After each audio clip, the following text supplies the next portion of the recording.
بتبقى تمام وجميله جدا. والاكله دي جميله جدا برضو، ممكن تنفعك في العزومات. اكله جميله جدا. قلبتهم كويس جدا مع بعض زي ما انتم شايفين كده، وبعد كده غطيت على الرز زي ما انتم شايفين علشان ايه؟ يكمل السوا بتاعه.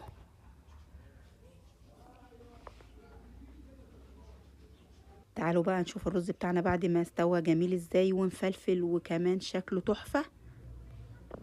تعالوا بقى نغرف احلى طبق رز زي ما انتم شايفين. معايا طبق غرفت فيه الرز زي ما انتم شايفين كده، وكمان جبت طبق كبير زي ما انتم شايفين كده وقلبت عليه طبق الرز اللي انا غرفته من شويه ده. شكل الطبق جميل جدا وتحفه وبيتكلم عن نفسه. مستنيه رايكم في الاكله البسيطه واللذيذه دي، تجربوها. ومستنيه تعليقاتكم الجميله، وتقولوا لي بتتابعوني من اي بلد. لايك وشير لو عجبكم الفيديو، واشتراك في القناه. كنت معكم صباح السعيدي من مطبخ توكلنا على الله. دمتم في امان الله ورعايته، والسلام عليكم ورحمه الله وبركاته. ما تنسوش اللايك، ومع الف سلامه.